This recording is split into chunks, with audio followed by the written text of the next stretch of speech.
Apakah sahabat kata data pecinta mie instan? Mie instan telah menjadi makanan alternatif terfavorit bagi sebagian masyarakat Indonesia.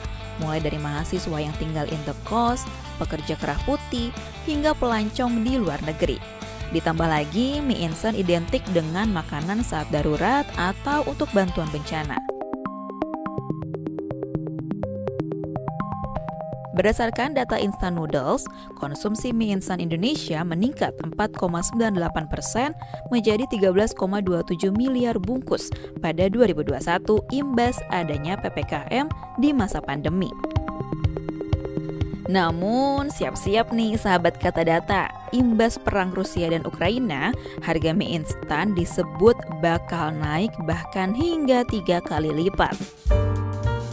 Lantas, siapa yang paling terdampak dari kenaikan harga mie instan ini?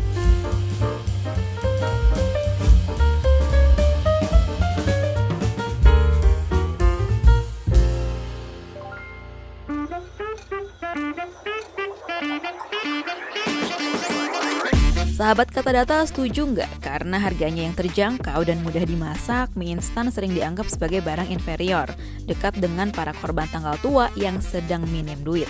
Melansir buku Ekonomi Mikro karya Sugiarto dan kawan-kawan, barang inferior ini adalah barang yang permintaannya akan berkurang ketika pendapatan konsumennya tinggi. Jadi, konsumen yang mengalami kenaikan pendapatan biasanya akan mengganti barang inferior dengan barang yang lebih baik.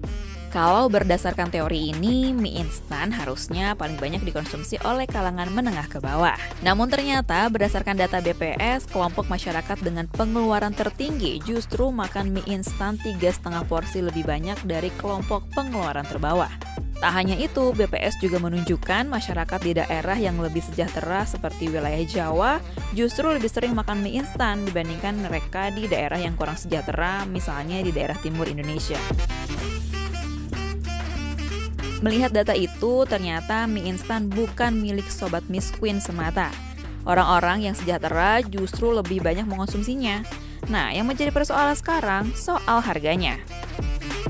Sudah mulai terasa kan, sahabat kata data, harga mie instan favorit kita semua tembus Rp3.000 per bungkus. Apa sih penyebabnya? Yap, perang Rusia dan Ukraina.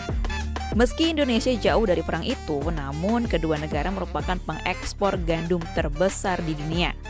Jika perang ini terus berlanjut, kenaikan harga mie instan dan produk-produk makanan berbahan dasar gandum akan semakin terasa. Kita dihadapi dengan perang Ukraina dan Rusia, di mana di sana gandum tertimbun 18 juta ton, sekarang 180 juta ton.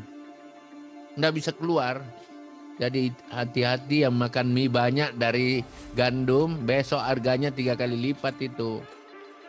Maafkan saya bicara ekstrim aja ini. Ya, ada gandumnya tapi harganya akan mahal banget.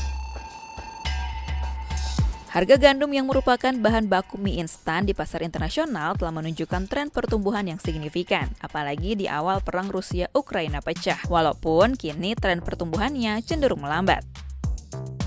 Kita tahu nih, Indonesia sangat bergantung pada pasokan gandum dan tepung gandum Ukraina. Menurut data Badan Pusat Statistik atau BPS, Ukraina merupakan pemasok terbesar kedua Indonesia setelah Australia. Pada 2021, Indonesia mengimpor 2,83 juta ton senilai 843,6 juta dolar Amerika Serikat dari negara yang dipimpin Volodymyr Zelensky tersebut. Konsumsi gandum Indonesia juga tergolong tinggi. Berdasarkan data Food and Agriculture Organization atau FAO, Indonesia menjadi pengimpor gandum terbesar di dunia karena Indonesia tercatat mengimpor sebanyak 10,29 juta ton gandum pada 2020. Ketergantungan impor yang tinggi membuat posisi Indonesia rawan nih terkena dampak perang Rusia-Ukraina. Kalau untuk kenaikannya Mbak, sebenarnya ada kemungkinan naik dan memang sebenarnya kalau Mbak periksa di misalnya di minimarket atau gimana, itu pasti harganya udah naik dari harga sebelumnya, walaupun dalam jumlah kecil. Tapi untuk naik 3 kali lipat saya rasa nggak mungkin Mbak, karena ketika saya ngecek datanya dan saya tulis, memang konflik Ukraina dan Rusia itu mempengaruhi harga gandum yang jadi lebih tinggi. Tapi sebenarnya harga gandum itu udah dalam level tinggi itu sejak tengah tahun lalu sampai sekarang dan memang diperburuk sama konflik Rusia Ukraina.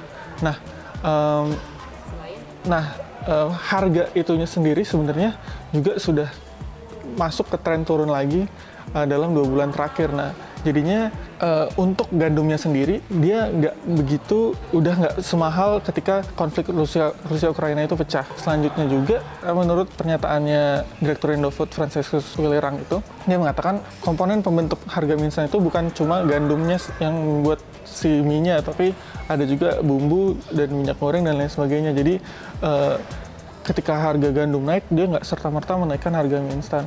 Terus apakah konflik Rusia-Ukraina itu berdampak langsung sama pasokan gandum di kita? Ada dampaknya, tetapi nggak seburuk yang dikatakan sama Mentan. Karena Indonesia saat ini udah mulai diversifikasi negara asal impor gandumnya. Ketika dulu Ukraina bisa negara impor terbesar pertama, negara asal impor terbesar pertama, terus negara asal impor terbesar kedua. Sekarang ketika kita nggak bisa lagi impor dari Ukraina, Indonesia coba impor dari Australia, Argentina, India, terus juga Kanada. Jadi untuk impor gandumnya sendiri walaupun turun, tapi dia nggak turun sedalam itu. Jadi saya rasa nggak sampai naik 3 kali lipat juga.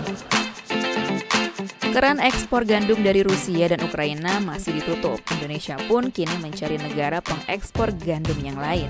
Berdasarkan data BPS juga, impor gandum Indonesia mencapai 4,36 juta ton dengan nilai 1,65 miliar US dollar sepanjang Januari hingga Mei 2022 yang berasal dari Australia, Argentina, Brazil, dan Kanada. Nah, gimana sahabat Kata Data? Sudah siap nih harga mie instan bakal naik lagi? Atau sudah siap dengan mie instan dari non-gandum?